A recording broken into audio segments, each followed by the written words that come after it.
తిరిగి BCN news కి స్వాగతం. ప్రజా సమస్యల పరిష్కార వేదిక ప్రజా దర్బార్ కార్యక్రమమని ఉంగుటూరు ఎమ్మెల్యే పచ్చమట్ల ధర్మరాజు అన్నారు. ఏలూరు జిల్లా బేముడోలు పంచాయతీ కార్యాలయం ఆవరణలో ప్రజా దర్బార్ కార్యక్రమాన్ని నియోజకవర్గంలో గ్రామస్థాయిలో ఎమ్మెల్యే ధర్మరాజు ప్రప్రథమంగా ప్రారంభించారు. ఈ సందర్భంగా నిర్వహించిన వినతులు స్వీకరణ కార్యక్రమంలో గ్రామస్తులు పలువురు తమ గ్రామ సమస్యలను రాతపూర్వకంగా ఎమ్మెల్యేకు అందజేశారు. క్షేత్రస్థాయిలో ప్రజా సమస్యలను తెలుసుకోవడానికి ఇటీవల నియోజకవర్గ స్థాయిలో నారాయణపురం కార్యాలయంలో జనవాణి కార్యక్రమాన్ని 2వ దఫా చేపట్టామని, ఇక మీదట ప్రతి శుక్రవారం నియోజకవర్గంలోని ఒక గ్రామంలో గ్రామస్థాయి ప్రజా దర్బార్ కార్యక్రమం బేముడోలు నుంచి ప్రారంభించామని తెలియజేశారు.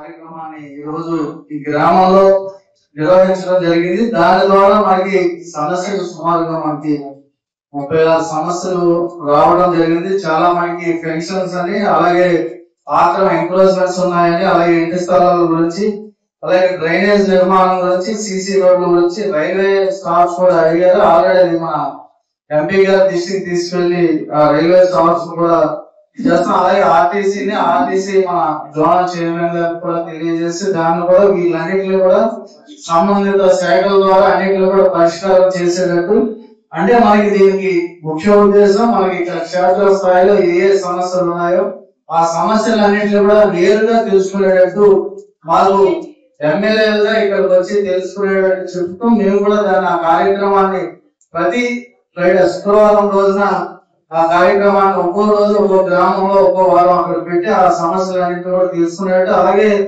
మొన్నే మనం నియోజకవర్గ స్థాయిలో కూడా మనం జనవాణి కార్యక్రమాన్ని కూడా ఏర్పాటు చేసుకున్నాం.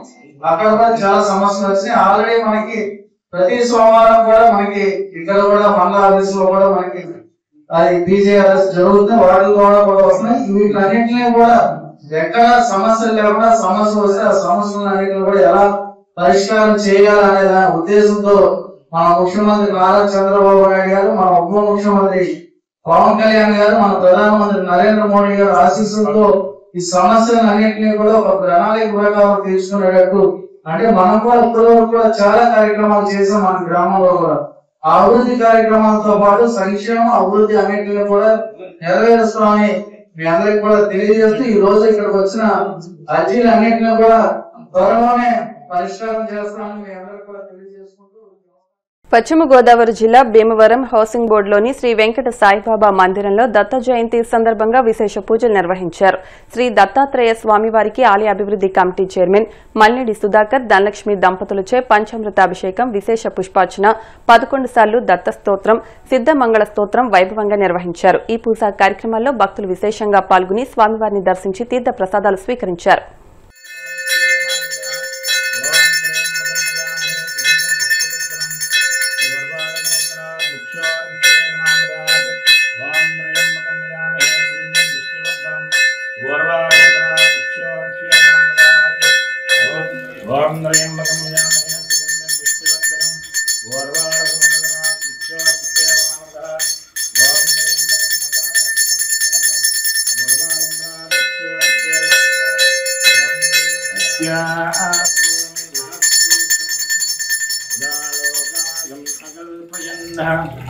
యదాహనేదం పురుషం మహాంతం ఆదిత్యవర్ణం సమదస్తు భారే సర్వాణి రూపాణి శరీరహాం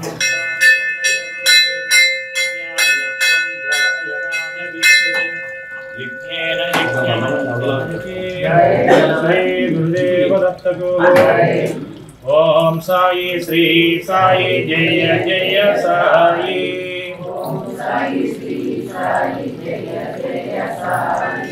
ఓం సాయి శ్రీ సాయి జయ నరసింహ సరస్వతి ఔదంబర దిగంబర दिगंबरा दत्तात्रेय दिगंबरा दिगंबरा दिगंबरा दत्तात्रेय दिगंबरा दिगंबरा दिगंबरा दत्तात्रेय दिगंबरा दिगंबरा दिगंबरा दत्तात्रेय दिगंबरा दिगंबरा दिगंबरा दत्तात्रेय दिगंबरा दिगंबरा दिगंबरा दत्तात्रेय दिगंबरा दिगंबरा दिगंबरा दत्तात्रेय दिगंबरा दिगंबरा दिगंबरा दत्तात्रेय दिगंबरा दिगंबरा दिगंबरा श्रीपाद वल्लभ दिगंबरा दिगंबरा दिगंबरा ఆ తిరుమూర్తుల ముగ్గురు కూడా ఆవిడకి పుత్రిగా కలిగినటువంటి రోజు ఈ రోజు ఆ స్వామి నీకేం కావాలో కోరుకో అమ్మా మహాపతివ్రతవు నీ పాతివ్రత్యానికి సంతోషించి మేము నీకు వరం ఇవ్వాలనుకుంటున్నాం అనగానే స్వామి నాకు వేరే వద్దయా నాకు పుత్రులు లేరు కాబట్టి మీ ముగ్గురు నాకు కావాలి మీ ముగ్గురు నాకు పుత్రులుగా జన్మిస్తే చాలంటే సరే ఏమిటని చెప్పని ముగ్గురు కూడా బ్రహ్మ విష్ణు ముగ్గురు కూడా అత్రి అనసూయ పుత్రుడికి దత్తాత్రేయుడిగా జన్మించారు. అత్రి మహాముని పుత్రుడు కాబట్టి దత్తాత్రేయుడు దత్తత తీసుకున్నారు కాబట్టి వారు దత్తడు దత్తాత్రేయం. అలా స్వామికి ఎన్నో నామాలు ఉన్నాయి ఇక్కడ వేరు విధాలుగా. అలా ఆ స్వామి అవతరించినటువంటి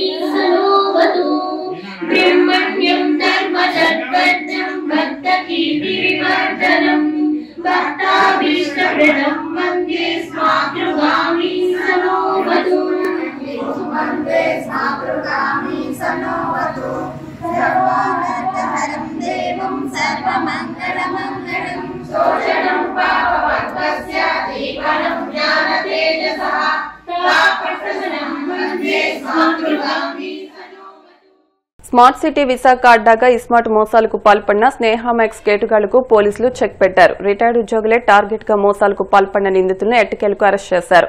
విశాఖలో స్నేహ మ్యూచువల్ ఎయిడెడ్ కోఆపరేటివ్ సొసైటీ పేరిట కస్టమర్లకు కోట్లలో కుచ్చిటోపీ పెట్టారు. అధిక వడ్డీ ఎరగా వేసి దాదాపు 15 మంది నుంచి 55 కోట్ల వసూలు చేసి బోర్డు తిప్పేశారు. ఈ భారీ స్కామ్ సూత్రధారులు పాత్రధారులైన శివ, భాగ్యారావు అండ్ సన్స్ ను విశాఖ పోలీసులు అరెస్ట్ చేశారు.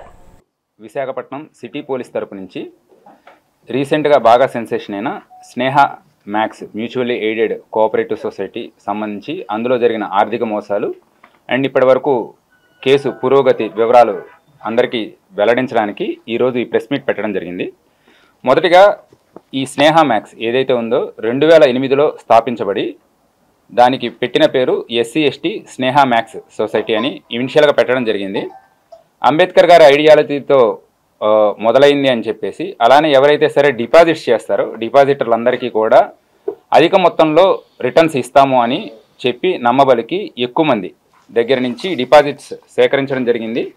సో ఇప్పటి వరకు తెలిసిన ఎంక్వైరీలో సుమారుగా 2504 మంది డిపాజిటర్లు ఇందులో డిపాజిట్లు పెట్టడం జరిగింది. అండ్ డిపాజిట్ చేసిన టోటల్ అమౌంట్ సుమారుగా 55 crores 55 కోట్లు ఇందులో ఇప్పటిదాకా పెట్టుబడి పెట్టారు.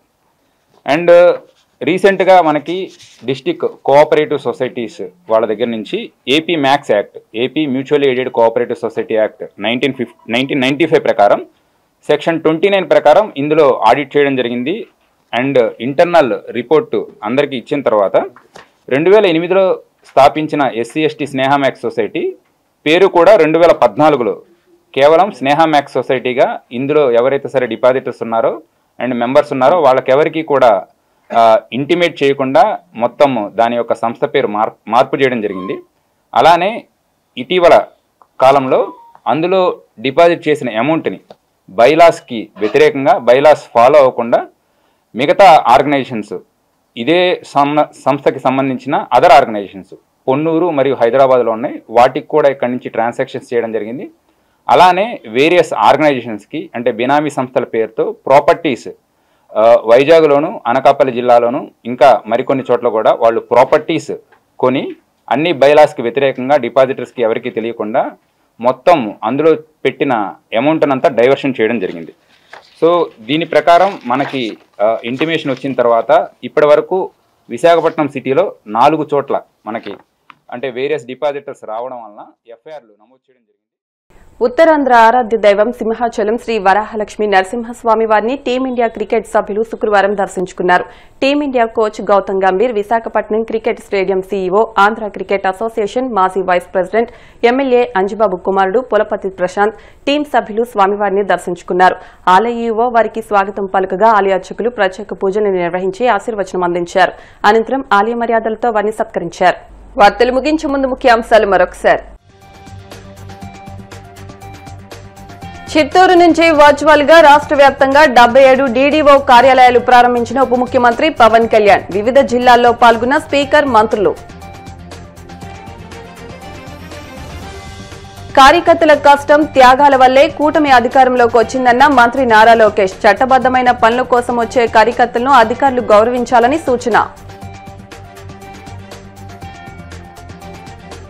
ప్రజా సమస్యల పరిష్కారానికి మెరుగైన వ్యవస్థ తీసుకొస్తున్నామన్న మంత్రి పయ్యావుల కేశవ్. ప్రతి సమస్యను సమగ్రంగా పరిశీలిస్తున్నామని వెల్లడి.